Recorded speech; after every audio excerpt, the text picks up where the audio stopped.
The following program is brought to you in part by the film Backdoor Channels, The Price of Peace.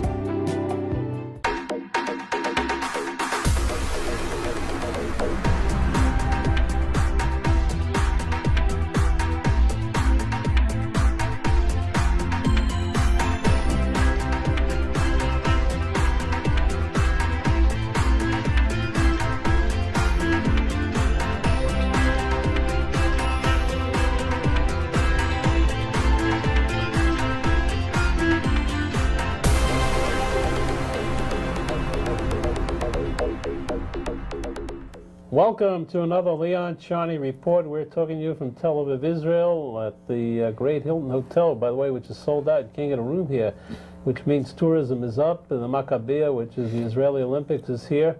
And we're having a lot of fun talking with Ehud Barak, the former Prime Minister of Israel, who's now, I guess, running again to become the chairman of the Labour Party, but who's known as a wise man and a brilliant strategic thinker. Welcome, Ehud. Thank you. My mother would love to hear you. Even your father. Yeah. Ehud, first of all, today is a very important day in Israelis history. I think there's a big march today against the disengagement. How's that going to work? I hope it will work well for the future of all of us, and we'll overcome this painful event. You know, the settlers are really brothers of us. We have to live together afterwards. They invested most of their lives over there, sent by Israeli governments of both sides of the political aisle. And, but now they face a painful decision taken by a freely elected government. We should do that. The state cannot give up its authority over its citizens, and what had been decided should be implemented. I hope that isn't this the classical argument in Jewish history between the clergy and the government? Now, I was at a special ceremony with the chief of staff and Mofaz, where they honored people, especially from units like yours. I don't know why I was there, but as an American, I got in. For some reason, they liked me. And what I saw there is Mofaz made a terrific speech about the primary, as you say, the primary responsibility of citizens are to obey the government. But what do you say to two chief rabbis who tell boys who are in the army, and you're a chief of staff of the army, what do you say to those rabbis and to those guys?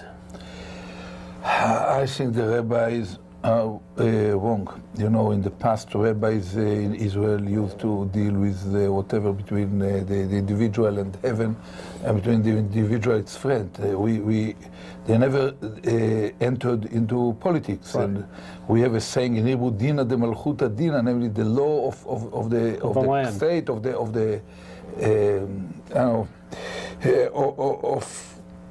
any kind of authority, the king or whatever. It's a law. You are not you're not questioning it somehow. Right. I think that they are wrong, but they are acting out of what they believe they should do. And some of their followers are in the army in uniform, and in uniform you can reject only an order which is obviously illegal. You cannot disobey just something. You can't get your conscience involved in whether you're following an order or not. You have in it. If someone would tell you shoot this 12-year-old girl, you should say I'm not going to do it, whatever order from whoever I get it. But when it comes to the decisions of a freely elected government in regard to political issues, even however painful, we should be able to leave it. Basically, my argument with those settlers is about the rules of the game of democracy. We cannot expect them to agree with us. They invested too much in those places, and we're, I hope it will be better than most of us are afraid or feel. And probably it will be less kind of comfortable or smooth than most of us would have hoped. We interviewed a few generals, Knesset fellas, Vilnai, Dani Otom. Everybody thought it would work fairly well. I remember in the old Camp David days, before your Camp David too, when we were involved with Yamit, and it seemed to have been, it did a little bit better than people thought. Yeah. The last time you were on this show, you were very pronounced in your feelings about Arafat. You said you went to Camp David, you gave him a proposal, he never came back with a counter proposal. That was your quote, and a very important quote. Now we have Abbas, and I'm sure you know Abbas, correct? Yeah. Is there much difference between the two of these guys? There is much difference in style. Abbas is more kind of... He's cultured more. No, but yeah, he doesn't have this kafia or the uniform and the visions of Palestinian children on the walls of Jerusalem. He talks reasonably, he talks very courageously to the Arab side and the Palestinians about the damage inflicting upon them by their terror. But he doesn't act accordingly. He's very hesitant on action. And basically, he's, in a way, he's more sophisticated rival because he's acceptable to the world. He is listened to. He can draw support from the world, and no one knows how his real intentions. I cannot know whether in a moment of truth he will behave differently. No one can know it. In fact, in Camp David, at the crucial moment, he invented some family wedding in Jordan and left. Is that right? Yeah, just not to be there. Probably it's a good sign. I don't know. Probably he didn't want to be there when Arafat destroyed it all. But probably he just was not there in his mind, readiness to They didn't want to be there. Follow. There was a General Froike. You remember Froike? Yeah, he was a military attaché for Menachem Begin. And unfortunately, during that Camp David period, he had lost his father. Yeah. And the rabbi said he can give up the Shiva and go to Camp David. So people don't go to weddings when they're making peace in the world. You can bet the last dollar on that. So you, in a way, had a lot of relationship talking with Arafat. The day he died, what did you think? I think that it was I didn't shed a tear. I saw that a man who was basically a terrorist and a bad guy was removed by heaven from the way. He was a tragedy to his people as well as to our own. He never transformed or changed in a profound manner along the way. He was a good tactician in a way, very obstinate person, but I didn't shed a tear. He was a real obstacle to any reconciliation. He never accepted the right of the Jewish people to have its own state here in Israel. And what I found in Camp David, that exactly 5 years ago, that what he was obsessed with is not to correct 67, namely the occupation of Palestinian populated areas by Israel, but 47, the very establishment of a Jewish state here. The late Ezer Weitzman sent me to see Arafat in '88. You probably know, and I met him. And I came back, and Ezer said, "What do you think of this guy?" And I said, "I think he's duplicitous." You know what duplicitous means? Talks from two sides of his mouth. Yeah. And yet, when I came back, I told Shimon, I reported to Shimon Peres, to Rabin. Rabin really didn't want to know about him. He really despised him. Bar-Lev, who was alive, said, keep talking to him. And Peres was sort of very excited to keep going with him, which has always been the case. Now, there have been a handful of a lot of Israeli political people who sort of wanted this guy to come around. I mean, Weitzman, as president, invited him to his house. The Shiva of Rabin he came to, right? Where did your people in intelligence think they were going with that type of personality? I mean, you guys knew. We had our doubts all along the way, especially Rabin and myself, about Arafat. Rabin, 100%. But we felt that the contours of the conflict were basically, you know, between the Jordan River and the Mediterranean here, there live 10 million people. 3.5 of them are Palestinians.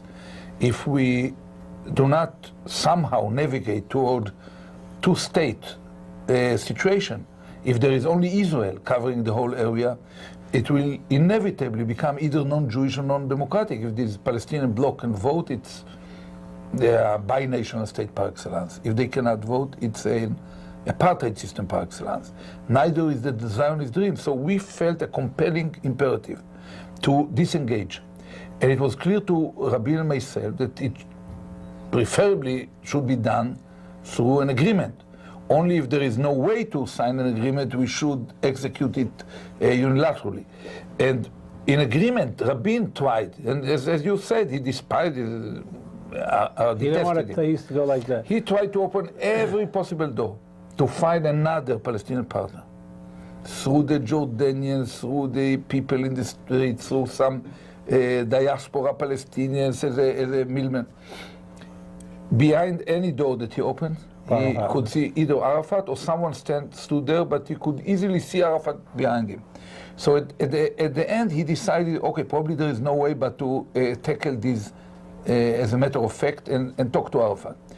And there were many mistakes along the way with Oslo, technical, security-wise, in some of the tactics that were influenced by Shimon and others, how to deal with the tricks and manipulation of Arafat. But the overall course of action was fully justifiable, even in retrospect. I believe that Oslo, as well as Camp David, ultimately are part of the solution, not part of the problem. The original problem, the original sin, if you will, is the lunatic vision of planting a Jewish settlement in between any two Arab Palestinian cities, towns, or villages.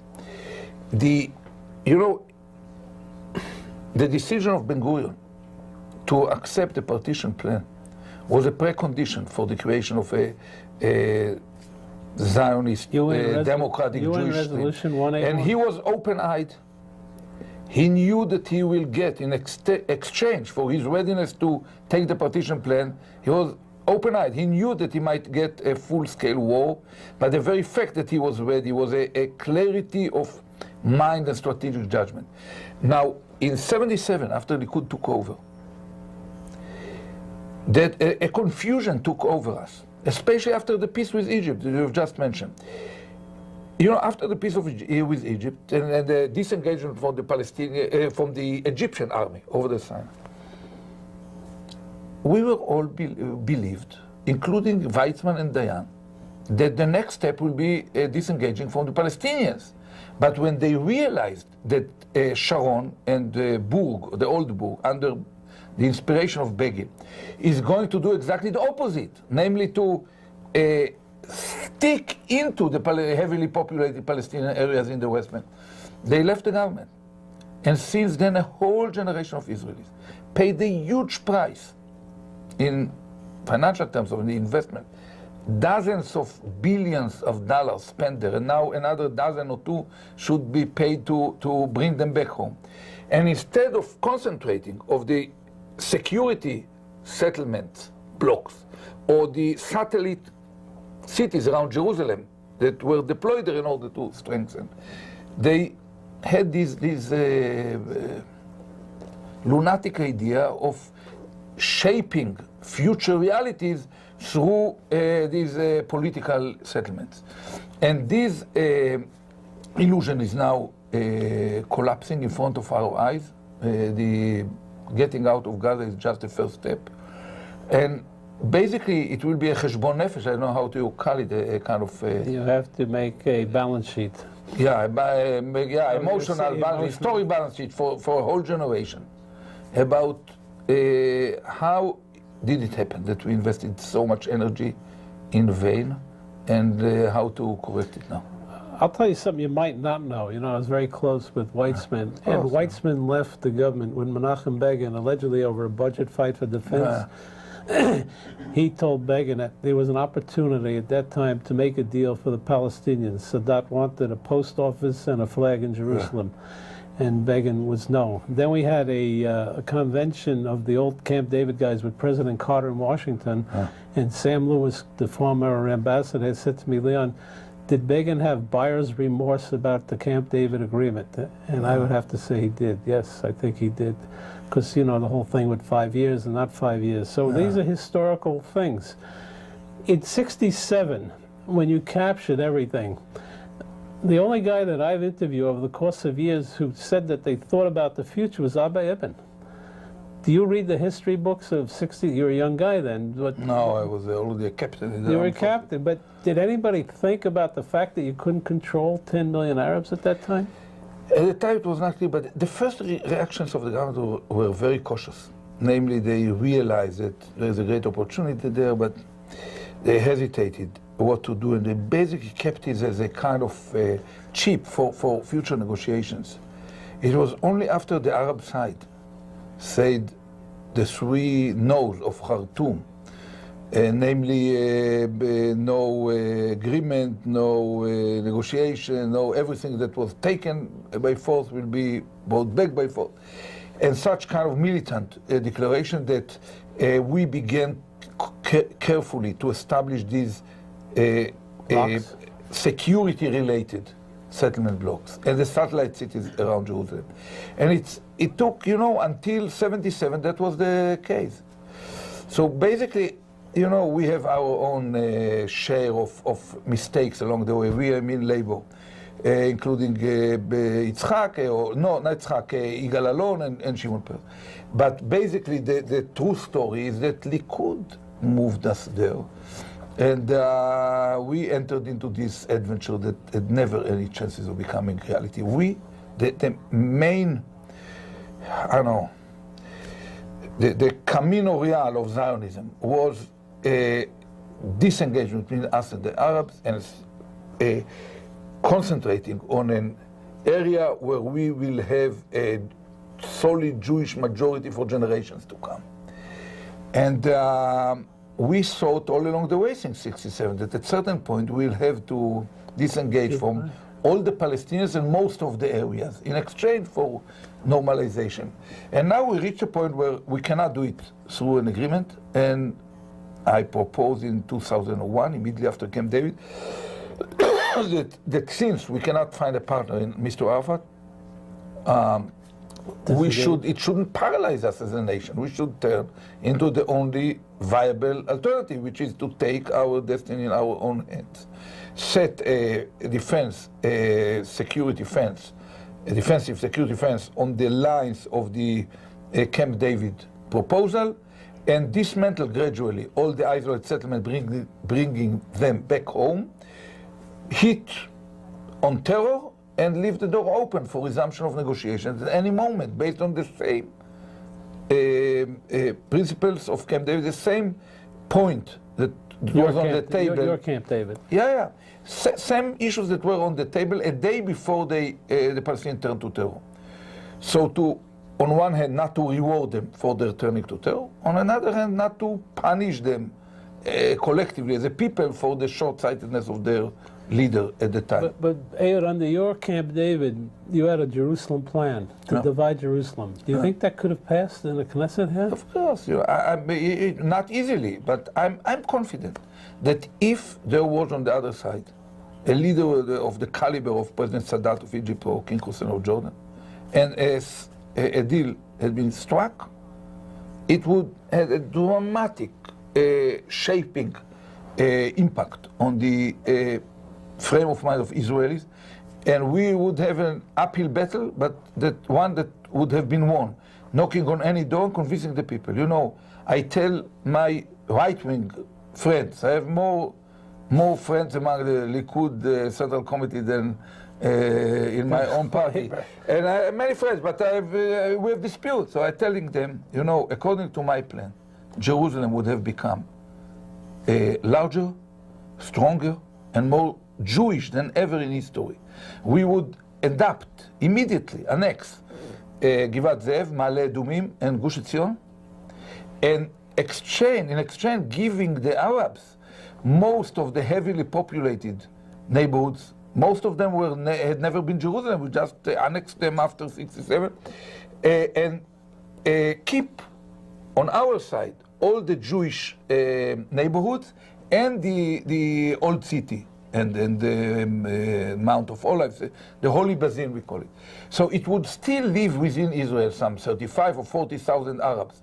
But the other 240 or 250,000 would become part of the Palestinian entity. It will relieve us of huge burden, financial and otherwise, and make it more normal. And I used to tell them, you know, we prayed for 2,000 years, next year in Jerusalem. We never prayed next year in Shuafat, or next year in Abu Dis or Issawiya, never.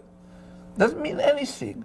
And even some of those neighborhoods of Jerusalem that were annexed post-67 or were part of the Jordanian Jerusalem. I used to talk to those Ne'emanei Yerushalayim, the devotees of Jerusalem. I used to tell them, if I give you now the key of my Cadillac and ask you to take me to the neighborhood called Wadi Kadum in Jerusalem, you don't know even where to drive. You are the best supporter of, greatest supporters of Jerusalem. You had never been there. No person that you know had ever been there. You don't even know where is it. Where to drive. I tell you, go to Wadi Kadum. It's part of the sacred Jerusalem, the united forever. You don't know where is it. So there is a limit to the theater of absurd we should impose upon ourselves.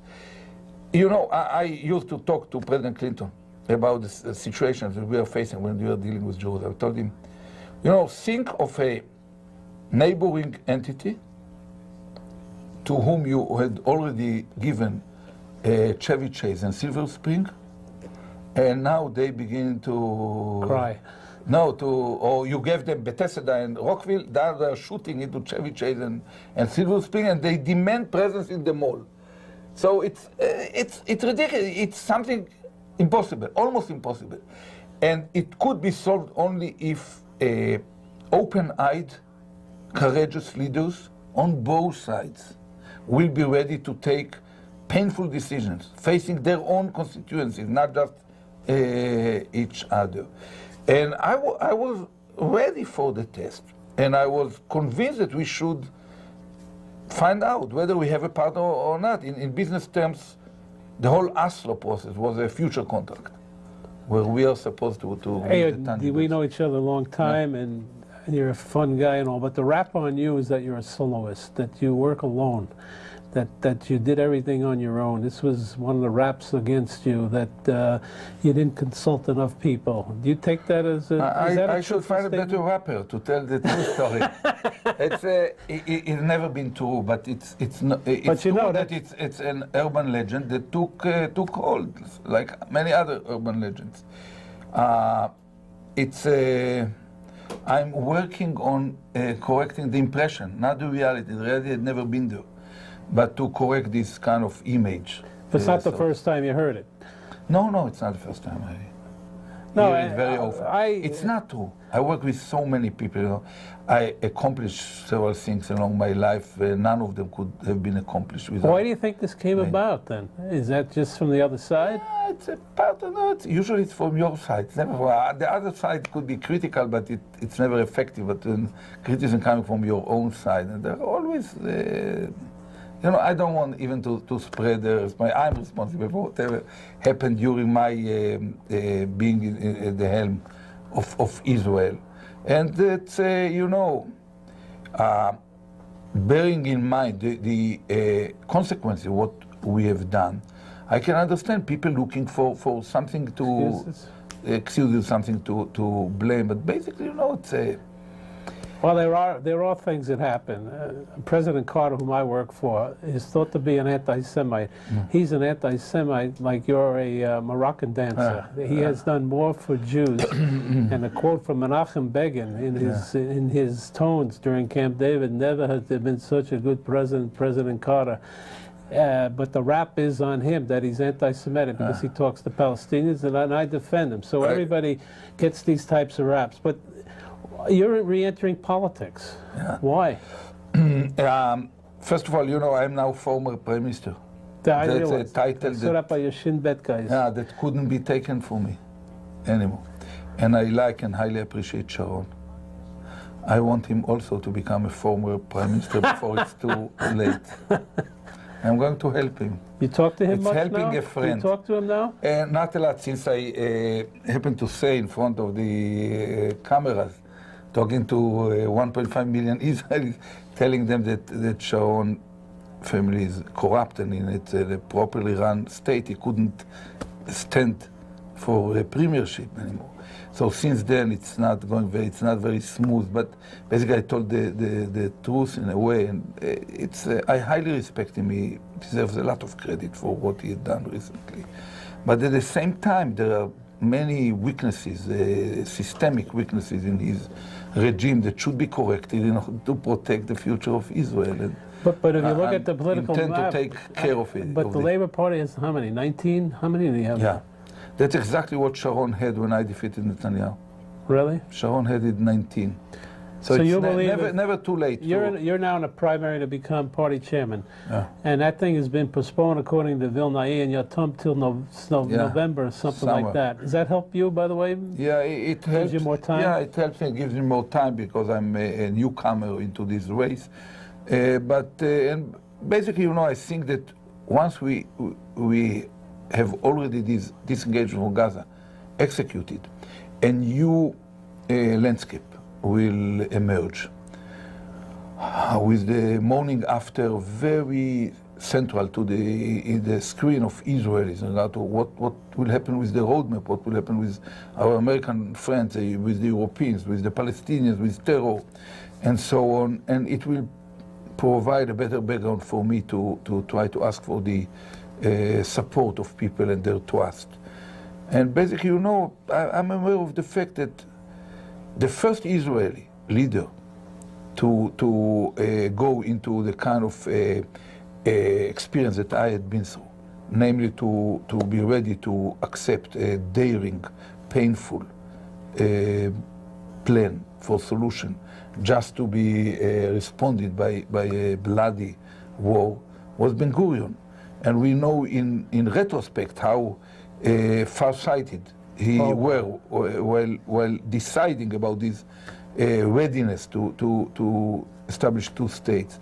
And it's, you know, no one sought to blame Ben Gurion in the eruption of the War of Independence. It was clear to us that the pyroman is responsible for the fire, namely the Palestinian side was responsible for it on the Arab side.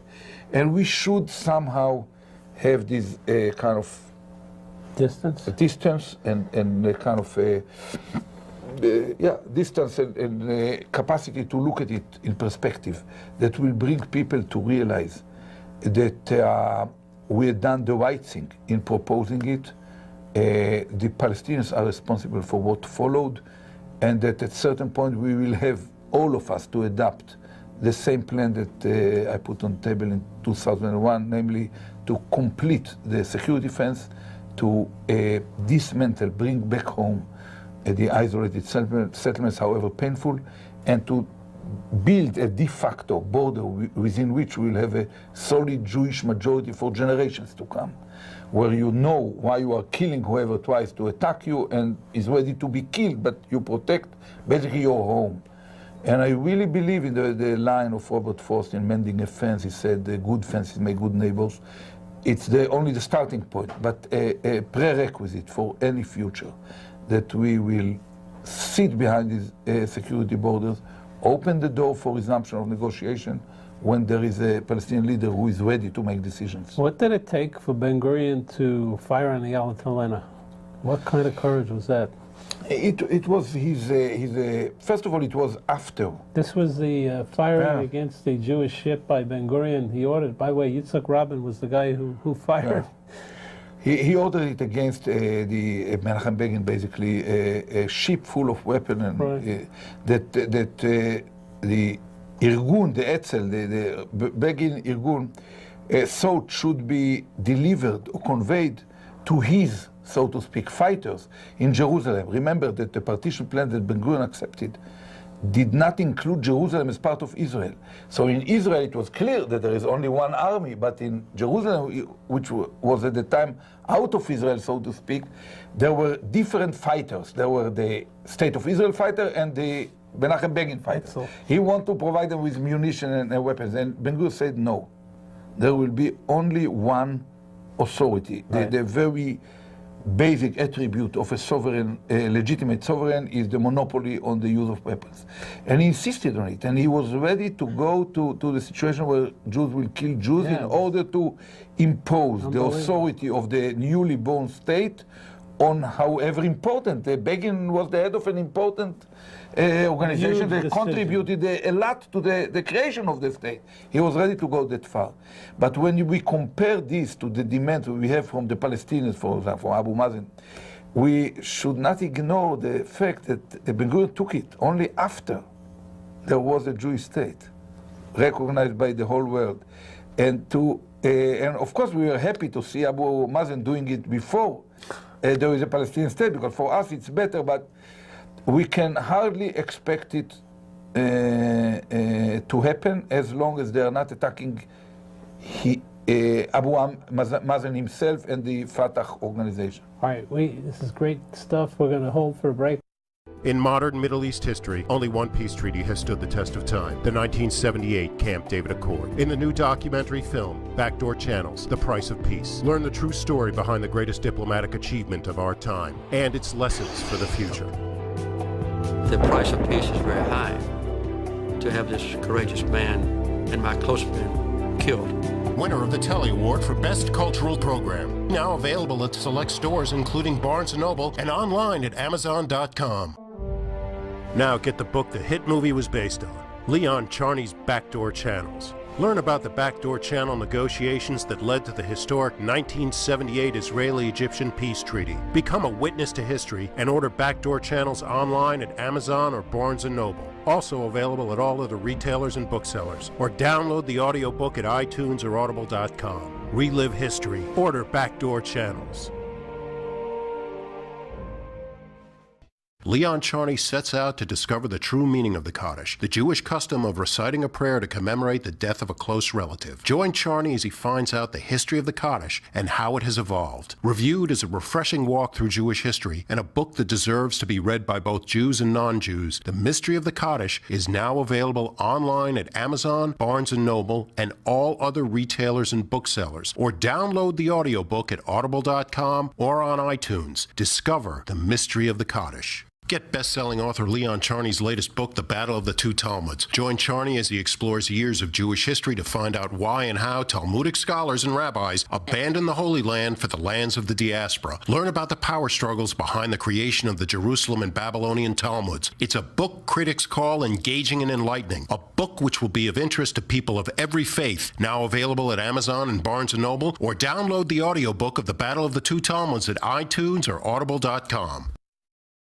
Available now over iTunes, Amazon, and Google Play. Leon Charney's cantorial CD and Disco Lam. Listen as Charney movingly sings El Mole Rachamim and Charney's amazing rendition of a disco remix of Adon Olam, all sung in the incredible and individual Charney style. Also listen to the CDs on Rhapsody. Download Leon Charney's cantorial songs and Disco Lam, the disco remix of Adon Olam on Amazon, iTunes, and Google Play. Or listen in on Rhapsody. All available now. We're back. I'm talking with Ehud Barak, the former Prime Minister of Israel, the most decorated soldier in Israeli Defense Force history, and really relaxed. He's sort of having a good time and expressing himself for the betterment. You really are relaxed now. You're really in good shape. I mean, I've seen you. Watching you, I see you relaxed. Why shouldn't I be relaxed? It's great. Boogie Yalom, your former chief of staff, and that's a tough job to be, as you know, had a 3-year term. They didn't put him in for the 4th term. He gave a huge report or a journal interview in Haaretz, a newspaper here, and it was a little doomful. The next week, Avi Dichter, who was head of Shin Bet, sort of was very optimistic. Where do you put these two guys? I think I highly appreciate both of them. I nominated Dichter for his term as a Prime Minister, and nominated Boogie Yalom in previous terms or positions of him. They are two of them are some of the best people ever devoted their lives for the security of Israel. The difference between them is not that big as it looks.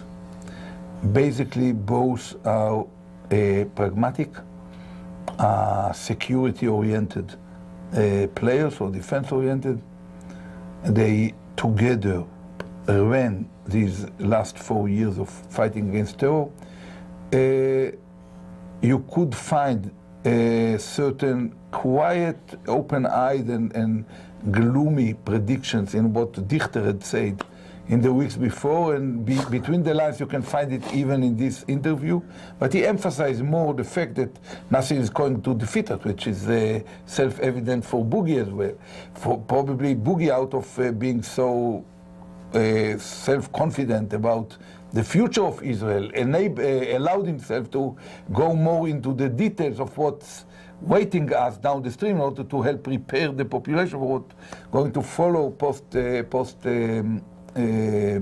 disengagement from Gaza. So basically...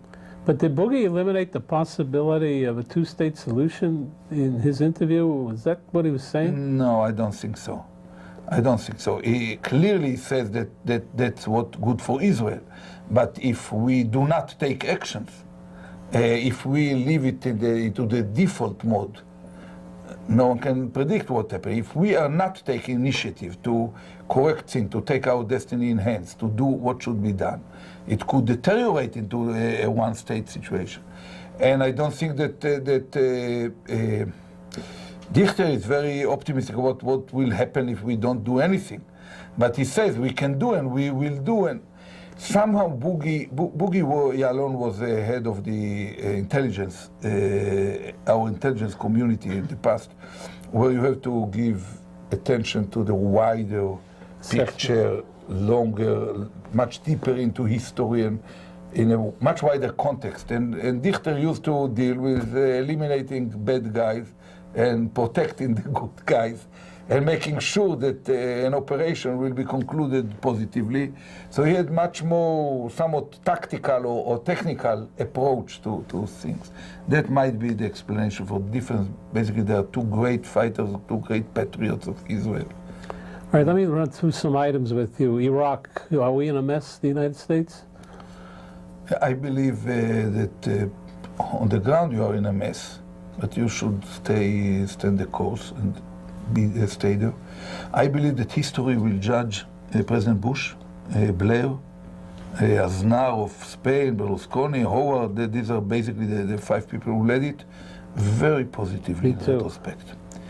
The strategic and moral, even moral clarity of their deeds will overcome all the question marks about the fact. Unfortunate that we couldn't find weapons of mass destruction because it was not there. I believe that our intelligence committee also believes that they are there and they will find it. But ultimately the removal of Saddam Hussein was highly important message to the rest of the Middle East, but it has its price. And now you're paying the price. I believe that if there are successful elections toward the end of the year in Iraq, you might have a window of opportunity within the next 1 or 2 years after this election to leave Iraq with most of your forces, probably leave behind a rear guard to be able to support this government somewhere in the western desert or so. But basically, I don't believe in an American president for many years there. And it's not yet clear whether something stable will come out. But the signal is clear all around the Middle East. I believe that it's clear to Assad Jr. in Damascus that it will or can contribute to accelerate the simmering from underneath the surface in Iran, in spite of what we have seen recently in the election. Historically speaking, it will accelerate processes of reckoning and reconciling with realities within the Arab world. Will Iraq have relations with Israel, do you think? One of the guys running against you wants to be the ambassador, I think. You know, when I'm talking in on the lecture circuit about Iraq, some people ask me, how come you're talking so authoritatively about Iraq? I answer that except for Saddam Hussein, no head of state on earth had so many Iraqi ministers in his government than I did. I had at certain point 6 Iraqi ministers from Mosul, in Suleimania, in the Kurdistan, down to Basra. 6 Iraqi ministers. And I used to joke with them that when we have a normal relationship with Iraq, we will have my government will have a how you call it, routes. Kind of a trip to Iraq with all our Iraqi ministers as guides.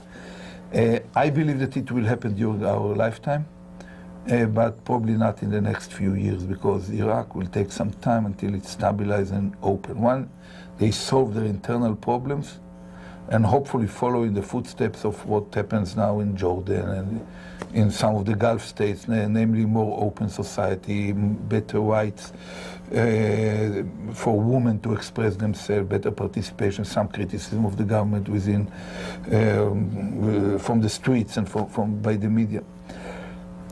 I'm very pessimistic in the short term about the Arab world, but very optimistic in the, or slightly more optimistic in the longer term, because they are not living in a different planet. They have a lot of inertia for their orthodoxies and traditions, but people, especially young people, they see what happens around them and what are the opportunities they're given to human beings in places who chose a different way. And when you look carefully at what happened in Jordan in the last several years under King Abdallah, basically moving in the footsteps of his late father, and even in Qatar, in Kuwait, in the Gulf state, the Emirates, I believe that the first signs could be seen even in Saudi Arabia. I become slightly more optimistic. And I believe that as a part of the success that you had now, however partial, in Iraq, probably what happened in Lebanon could signal what will happen to Bashar al-Assad, ultimately. Once he cannot argue that he is fighting the Zionist entities by proxy through Lebanon. If he was enforced or compelled to leave Lebanon, it is the beginning of countdown toward the end of the Assad regime in Syria. It's true. So, do you think Iran considers Israel a mortal enemy, or that's words?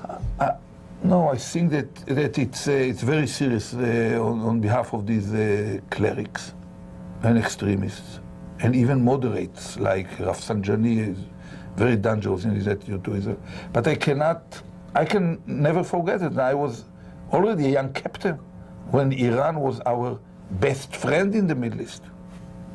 Friend, strategic ally, and it was the same people. And I know the people. I was a graduate student at the School of Engineering at Stanford with a group of brilliant Iranian engineers that remained friends of mine. I don't want even to mention their names, but basically it's a very capable people. Can you communicate with them today? No. Very capable. I can, but I don't want to, for obvious reasons. Very capable people, unlike the Arab world, where the leadership is pro-American, but the peoples still hate America. In Iran, it's the opposite way. The leadership is extremely anti-American, but the people love America. And when I remember just a generation ago, they were our best friends. I remember the generals hanged kind of out of the refrigerators of the hospitals with their bodies, and they were friends of us. And after a generation, a whole generation, the ultra fundamentalist Muslim leadership is detested, despised by their own people. So something very important simmering underneath the surface. I don't believe that in 5 years from now the revolution will still be in power there. And the question is, of course, what will happen with the nuclear military program? If they will become nuclear before moderates will take over, even the moderates will not give it up. if moderates will take over long before they become nuclear, probably there is a good chance of blocking them. Israel's worried about that nuclearization? Of course we are worried, but we think that at the same time it's a major threat to Israel, but it's a major to any possible world order. Right. Within few years they might have missiles that can reach Eastern Europe, and then a few years later Western Europe. It doesn't make sense. And nuclear Iran is a threat to the whole world. And I believe the right way is to probably carry the big stick hovering in the air, but on the ground, it's better to deploy kind of effective sanction operation. Diplomacy. The kind of which convinced ultimately Gaddafi to give up his nuclear plans. And that kind of circle or political siege should include Russia and China, without which it can't work. And that's come in contradiction to the basic American policy. Are you satisfied with Mubarak and the Egyptians? And that, you know, we are in no position to judge it for them, but basically he provided a stable regime for 20 years. Since, in the history of modern Egypt, there was no, since Muhammad Ali, there was no such a leader that reigned over them for, probably not Muhammad Ali, I don't remember the name. But they didn't have in their history such a leader. And even he yields gradually to the pressures for democratization. And it will go slowly, and sometimes there will be a move backward after several steps forward. But basically, Egypt, I greatly prefer an Egypt in cold peace with Israel over Egypt with the potential of hot, not cold war, cold peace with Israel. Yeah, no, over Egypt, which could open a hot war on any moment. And I think that he has his role in stabilizing the Arab attitude, collective attitude towards Israel, however slowly. All right, I know you got to run. The situation in Syria, you were close at one time to negotiating with the Syrians, and now Assad's son is there, as you call him, Junior, and the Lebanese situation has weakened him, there's no question about it. From what you know, is he in control over there, or it's really the army of the old father there? No, he certainly has a certain control, and he's supported by the old guard and also by the young generation, the sons of the old guard, who are all around him, a group around him. And basically they protect their own interests that were built over 30 years. And I believe that in a way it's the post kind of later effect or impact of our pullout with Lebanon, as well as your entry into Iraq. Once there are American neighbor now. American divisions very close to his border. Turkey under a new leadership, they're both more closer but still very strong. And once we pulled out from Lebanon, we initiated a series of events that I predicted in advance when we left, that it will weaken Arafat, weaken Hezbollah. It will make them gradually a talking organization rather than a shooting one, and that in due time the Syrians would not be able to justify anymore. Why the hell they're there? Their only justification in the last 15 years of our presence was that they are there to support the Hezbollah against Israel. But once Israel is out, Hezbollah has ultimately to turn political. I believe that the assassination of Walid Hariri was one important historical event, I think. Yeah, it became a one bridge too far for the Syrian regime, and it began the cascade that led to his son taking over. I believe in a few months we will see the Hezbollah ordered to go back to the Bekaa, especially with American or European influence, and the army of Lebanon deployed along the border in a way that will clear the area from the friction that we still have. And ultimately I said that at the end the Assad regime will have to leave Lebanon. Once they left Lebanon, there is no justification. Why the hell this kind of small group from the Nazariya mountains in the north, Alawite, control a whole nation in iron fist kind of ways and practices. And I believe that in a few years we will end up with a change of regime there, probably for the better. I know you got to go. Ehud, if I ask you who your hero is in life, do you have one? Oh, not a single one. We have a group, a whole group of them. You're a groupie. Yeah, no, I'm not a groupie. You know, I think of... I asked Shamir this question. You know, I thought he would say Jabotinsky. You know what he said to me? King Saul. Mao Zedong. You know why? Because he fed 1 billion people. Fascinating answer. Yeah. I don't have one of them, but I followed many historical figures in an admiring way, in retrospect at least. Thanks for coming. Always good to see you.